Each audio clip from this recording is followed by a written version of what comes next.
Welcome, everyone. My name is Sarah Meyer, and I'm a member of the HEAL Data Stewardship Group. I want to thank you all for joining us today for this installment of our Fresh Fair webinar series titled Completing the HEAL PI Checklist, Guidance for Every Stage of Your Award's Life Cycle. Today's webinar will feature presentations from two speakers, followed by office hours. The webinar portion of today's presentation is being recorded and will be shared with all registrants. We ask that you hold all research project specific questions for the office hour portions of the webinar.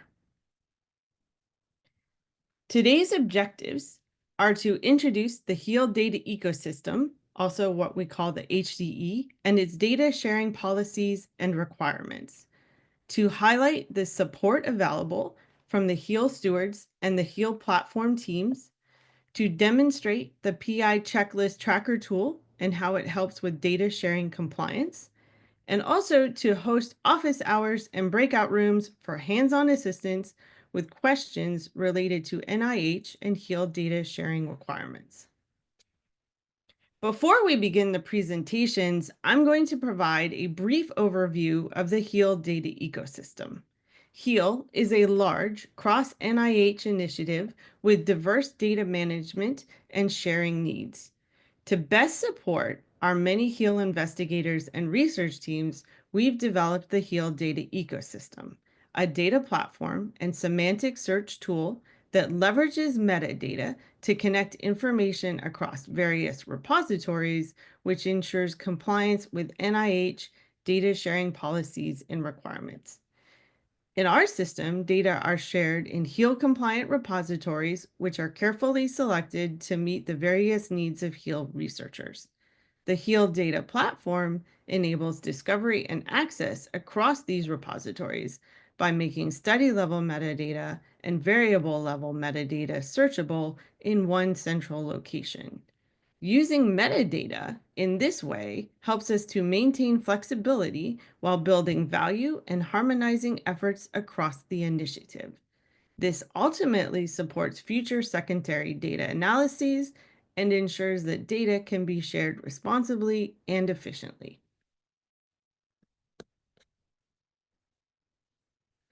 The HEAL data ecosystem has many resources to help investigators and their teams participate in the HEAL data ecosystem. One of the most helpful guides in this checklist is for HEAL compliant data.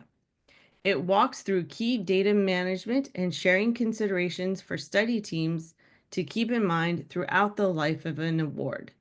It also includes resources and it highlights steps specific to participating in the HEAL data ecosystem, including a few very HEAL specific activities that you will hear more about shortly.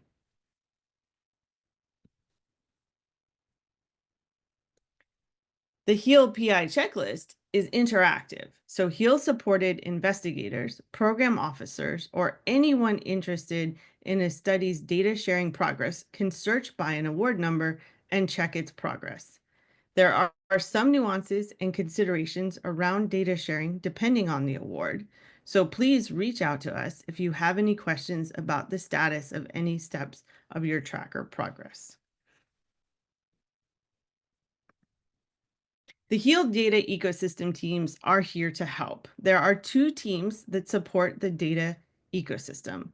The HEAL data platform team is housed at the University of Chicago. The HEAL data stewardship group is composed of team members from the Renaissance Computing Institute at UNC Chapel Hill, as well as our members at RTI. Members of both teams are going to present today on how they support researchers at each step of the checklist and will be available for the office hours following this presentation. Today's presenters are Dr. Brianna Larrick and Gabby Peterson. Dr. Brianna Larrick is the Senior Scientific Project Manager at the University of Chicago Center for Translational Data Science.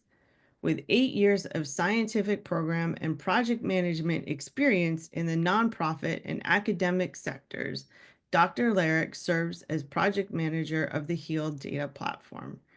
Her background is in preclinical research, focusing on cellular and animal models of metabolic chronic disease. Gabby Peterson is a research project manager at Renzi, supporting the HEAL Stewards team. She works closely with groups managing data and coordinating centers to ensure compliance with HEAL data sharing requirements, helping to facilitate effective data management and promote research transparency. At this time, I will turn the presentation over to Dr. Brianna Larrick.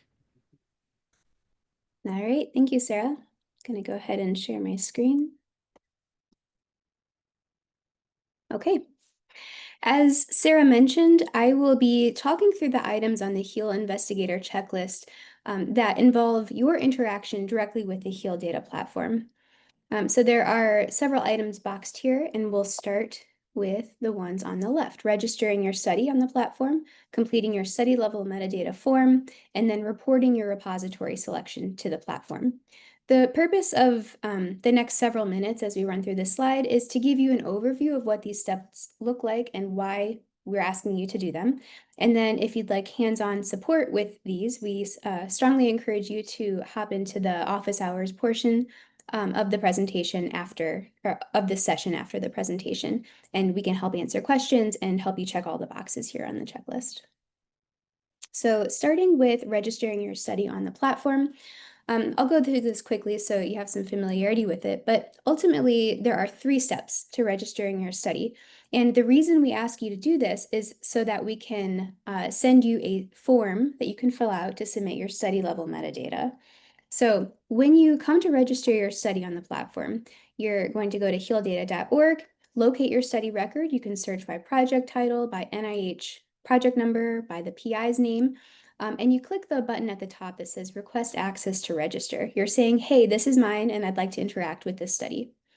While our team is approving your request, you're going to go over to the Cedar platform. We use this for study level metadata, and I'll talk more about that shortly, but you're just going to click the new user register button at the bottom if you haven't done this already, and you're going to create an account. The third step to registering is coming back to the platform, and once our team has approved your request, you can click the register this study button. And this is where you'll take your study record on the platform, your Cedar account that you just made, and connect the two. So when you click that button, what you'll see is a form here, and you're going to give us your user identifier from Cedar, and that's how we make that connection. So you click this Get Cedar UUID button. This brings you over to the Cedar platform. You can click the profile or user icon in the upper right-hand corner, and all we need from you is this UUID number, this whole string of characters. Just copy paste that right into the form, and that's how we'll link your account with your study on the platform. If you're conducting a human subject study and you have a clinicaltrials.gov ID, give us that number and we'll use the Clinical Trials API to pre-populate some study level metadata for you. And then at this time, if you know your data repository and if you've already shared data and have that identifier from the repository, you can pop those pieces of information in there as well. If you don't know those, that's totally okay. Go ahead and register anyways. We encourage people to do this step early after receiving their award. Okay, there we go.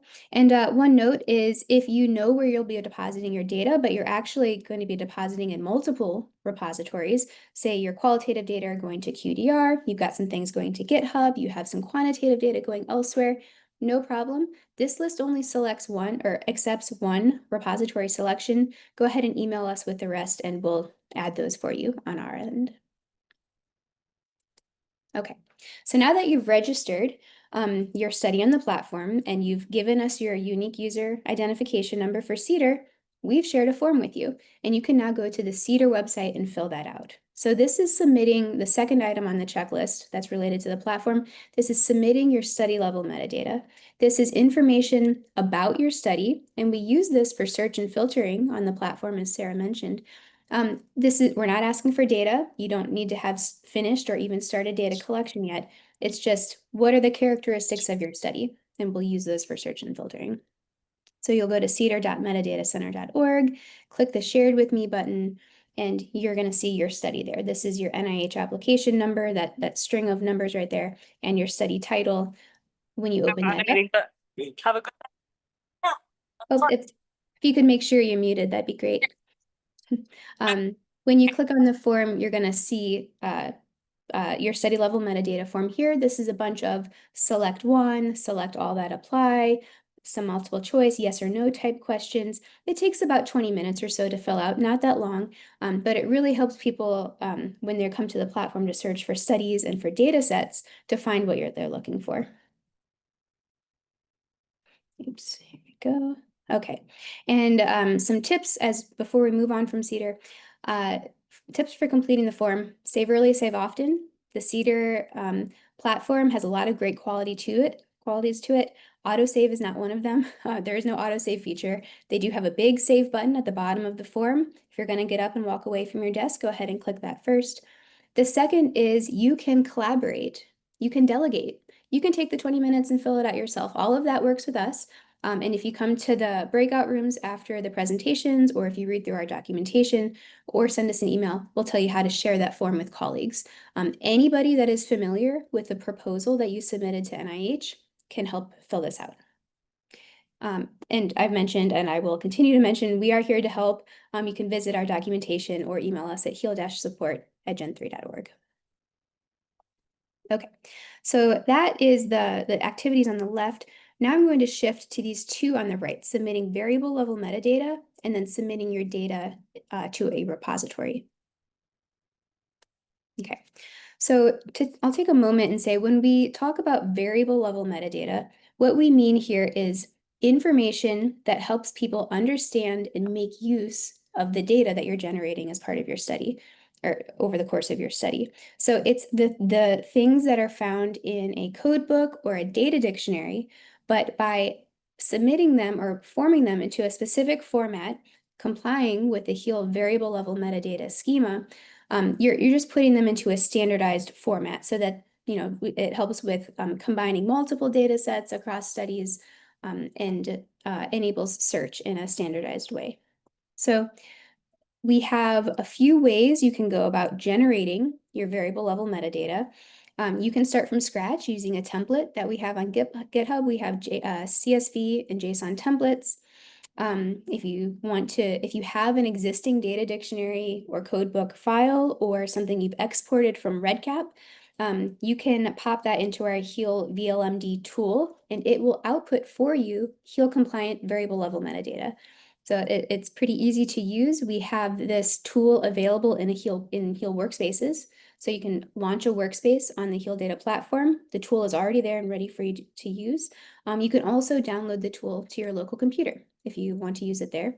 And then finally, if you don't want to use the tool, don't want to use the template, you can email your data dictionary to healstewards@rensi.org, and they will help you with the conversion from your data dictionary to HEAL compliant VLMD. And our user services team is fantastic. Please email us at any time if you have questions utilizing our resources or tools. Okay, once you have your variable level metadata file, submitting it to the platform is easy. You come back to your study record on the platform. You've already registered it. So this button at the top, instead of saying register the study, says submit variable level metadata. When you click that, you're going to see a short form. You upload your data dictionary file. You give it a name that is helpful to people who will come across your file on the platform. And then you just give us your name and email in case we have questions or need to contact you about what you've submitted. You can submit as many data dictionaries or variable level metadata files as you'd like. Just submit the form, as many times as you need. The second piece of this is if you are conducting a human subject study, you'll see at the top also a Submit CDEs tab. If you're utilizing HEAL Common Data Elements, we have a very easy way for you to submit variable level metadata. You come to this form, Submit CDE, check the boxes of the instruments that you're using. We have core CDEs listed at the top. The supplemental ones you can search for in the box below. This is a check all that apply. You can check, uncheck, whatever you need. When you submit your selections, we will automatically associate the variable level metadata for each of these instruments with your study on the platform. That's a very easy way to get high quality HEAL compliant VLMD with your study on the platform. The two notes for this are, this obviously applies to human subject studies only. The second piece is, if you are a pain study and you are already submitting this information to the HEAL CDE team at the University of Utah, we are not asking that you do this again. We're not asking you to submit any information twice. We're working directly with that team to get the information you've already submitted. So if you've sent this already, we have it. We're right now working to reflect that on the platform. But if you're not a pain study and you haven't submitted that information, you're not required to submit it to the HEAL CDE team. Just come over to here, click the Submit Variable Level Metadata button on your study record, and then tell us which ones you're using. Okay. Finally, submitting data to a repository. We've put together guidance for investigators. We're really trying to, for first-time data submitters, second-time, third-time, people who are new and still having questions about, like, what exactly should I be sharing? When should I be sharing it? You know, those sorts of things. We put together guidance that answers these questions: what to share and when, what is required, like what are the minimum items, what do I need to share to be in fulfillment of my data sharing requirements? What are some additional best practices, little things I can do to increase the analytic value of what I'm sharing? We talk about recommended file formats for human subject studies. We have notes on de-identification. We made this to be concise, to address the most common data sharing use cases, so that it has what you need. It has only what you need. You don't need to time block 4 hours to get through this. It's a pretty nice piece of guidance here. We really encourage you to come take a look. We think it'll answer your data sharing questions. And if it doesn't, we would love to hear from you. This is going to be a living document. We're going to update it over time. We'll send the links out. The links to this will be included in the slides, and we encourage you to check it out. And then finally, you've created a data package, you've submitted to a HEAL repository. How do you get your data linked to the platform? That part's easy. You email us. You say, hey, here's the link to my data at such and such repository. We say, thanks, we'll add it for you, and that's it. So that part couldn't be easier. We just need to know, what's your study, and give us the link to your data. Okay, I think this is my last slide here. So the resources that I've talked about, we have documentation for generating, using the tool, using the templates, for generating and then submitting your variable level metadata. We have examples of valid and invalid VLMD files if you want to take a look at those to get a sense, of what your VLMD should be looking like. And then that guidance for data sharing, we have the link here. And then in all of this, please feel free to email us at any time, heal-support@gen3.org, or visit us in the breakout rooms after the presentation, and we are happy to help. All right, and with that, I'm going to stop sharing my screen and hand it over to Gabby. Thanks, Brianna. Sarah's going to queue up the slides for me. So, hey, everyone. My name is Gabby Peterson, and I am a member of the HEAL Stewardship Group at RENC. For my portion of today's presentation, I'll be walking you through steps in the HEAL PI checklist where the stewards can provide direct support. Next slide. We understand that navigating NIH data sharing and management requirements can be complex, and our goal, along with the platform team, is to make that process as smooth as possible. The HEAL stewards are here to support you with the key steps outlined in the boxed section of the PI checklist as shown here. This includes helping you select a repository and reporting your selection via the HEAL data platform, using HEAL's common data elements to collect your study data, and submitting data and metadata to a repository. We've developed a set of tools and resources like templates, guidance documents, and other materials to help move you through each step efficiently and confidently, ensuring your study remains compliant with NIH data sharing and management policies. In addition to these tools and resources, the stewards are happy to schedule a consulting call to further discuss any item on the HEAL PI checklist. You can schedule a consult by submitting our Connect With Us form, which we'll drop a link to in the chat. Next slide. One of the most common questions we get from PIs is how to select the right repository for their study. To help with this, the HEAL stewards created a searchable table on the healdatafair.org website. The repositories listed here have been reviewed and approved based on HEAL's data repository selection principles, which prioritize fair practices, making data findable, accessible, interoperable, and reusable. You can filter the repository table by column headings to narrow down based on characteristics such as data type or funding IC. And some considerations such as cost, access controls, or file format compatibility may not be included in this table. And that is where a one-on-one consult with the HEAL stewards can be especially helpful. If you have more questions about selecting a repository, please stick around for the office hours immediately following this presentation, and one of our subject matter experts will be available to support you. Next slide. We've also developed a repository selection tool, which is a quick questionnaire that helps guide you to a recommended HEAL compliant repository based on your study characteristics. It's a great starting point, especially if you're unsure where to begin or if your study might involve multiple data types. Just answer a few questions and the tool will generate a list of suggested repositories that align with your answers. Again, if you have more nuanced questions, such as how to handle multi-repository submissions, data access controls, or file format compatibility, please don't hesitate to schedule a consult with the stewards. We're always happy to help. And finally, as Brianna mentioned earlier, once you've selected a repository, don't forget to report your selection either through the platform or directly to the stewards so we can keep everything aligned and up to date. Next slide. Another common question we get from HEAL investigators is about the use and implementation of HEAL Common Data Elements, or CDEs. If you're unfamiliar, CDEs are standardized terms for the collection and exchange of data. They help define what data to collect, your variables, how to collect it, like response formats or skip logic, and how to represent those responses, response coding. As mentioned, for clinical pain research studies funded by the NIH HEAL initiative, using a core set of CDEs is required. However, any study, regardless of topic, can choose to use HEAL CDEs. Even if your study isn't pain-related, reviewing the HEAL CDEs can be incredibly helpful when you're deciding what questionnaires to use or how to structure your data collection.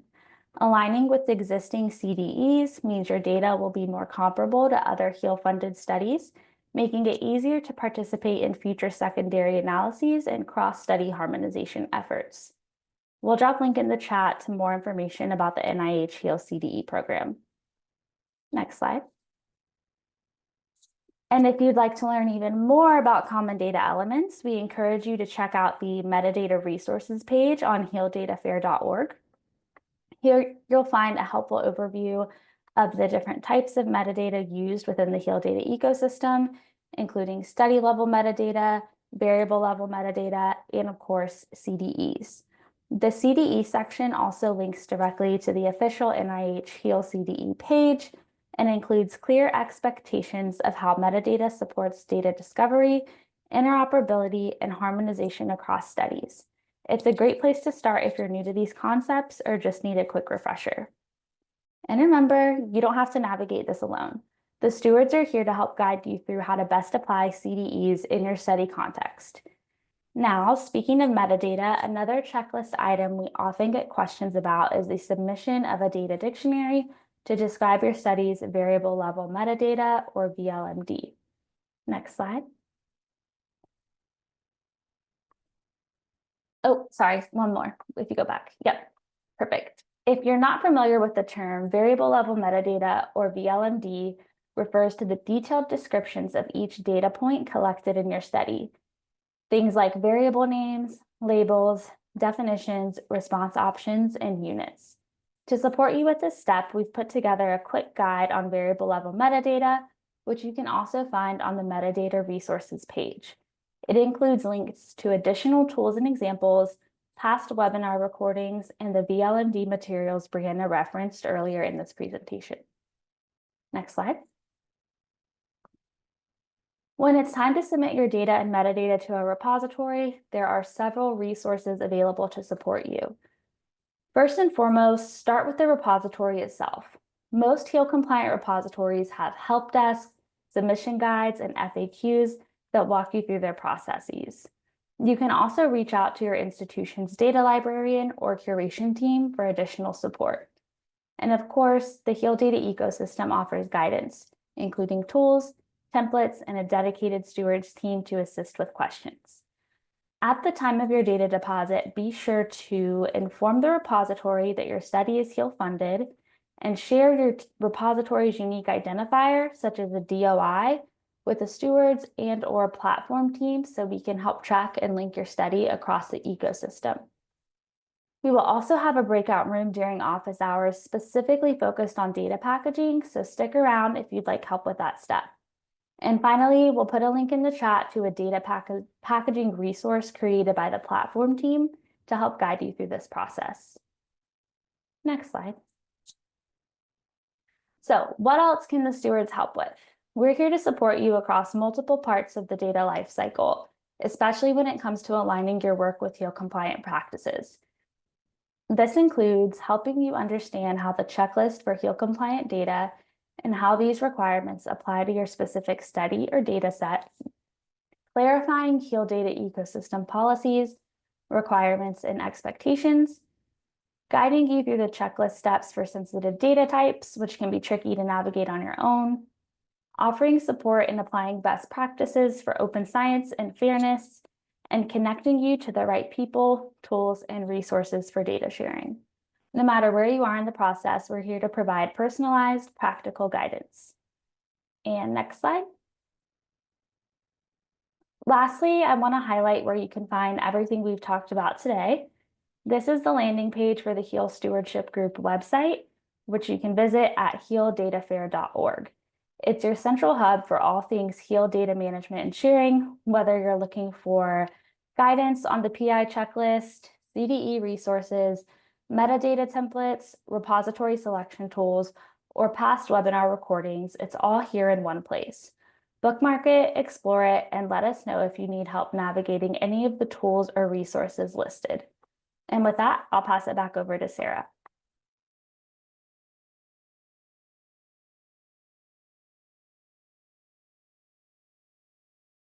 Thank you, Gabby, and thank you as well to Dr. Larrick for your presentations today. The HEAL stewards and the HEAL data platform team have a variety of resources available. Please connect with us at any time to ask your questions or to set up a consultation. In addition, resources listed here on this page will also be included in the follow-up email. There are 2 upcoming workshops that we wanted to highlight today.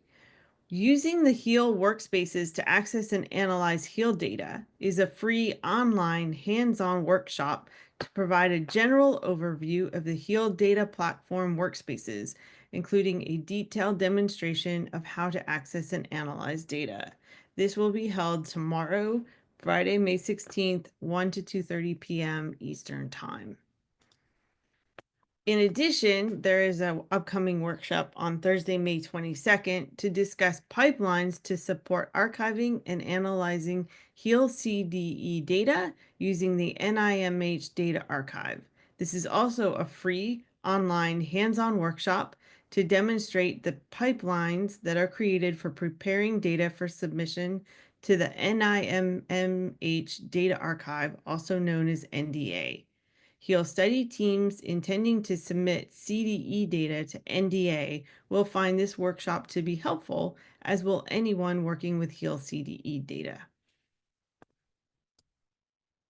We thank you for joining us today. We hope that you now understand that the HEAL data platform team and the HEAL data stewards are available to support you in meeting your HEAL data ecosystem data sharing requirements, that you are aware of how to use the checklist for HEAL compliant data, and to understand your responsibilities and to monitor your study's status, that the HEAL data platform assists with study registration, metadata submission through CEDAR, and documenting repository selection and data deposition. And HEAL stewards are here to provide guidance on repository selection, the use of common data elements, metadata submission, and data management best practices. So before we move to the office hours, we'd like you to go to the checklist for HEAL compliant data and determine where your study is in the checklist process. This may aid you in deciding which of the office hour breakout rooms are the best beginning fit. Room A will be covering registering your study on the platform and how to complete the CEDAR form. Room B will cover questions about data repository selection for your HEAL funded study. If you have not chosen your repository, this may be the best breakout room to start with. Room C will cover variable level metadata and data dictionary development questions. Room D will focus on data packaging questions. You can choose the breakout room that best fits your needs. Once inside, your facilitator will guide you through the session format, and if at any point you would like to switch rooms, please return to the main room and our team will assist you in switching to a different breakout room. If you have any trouble at all moving from a room to a room, simply drop your preferred room in the chat and one of the HEAL stewards will ensure you get where you need to go.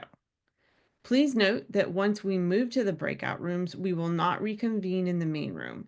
Office hours will conclude directly from the breakout sessions. Thank you very much for joining us today. We are now going to stop the recording and open the breakout rooms.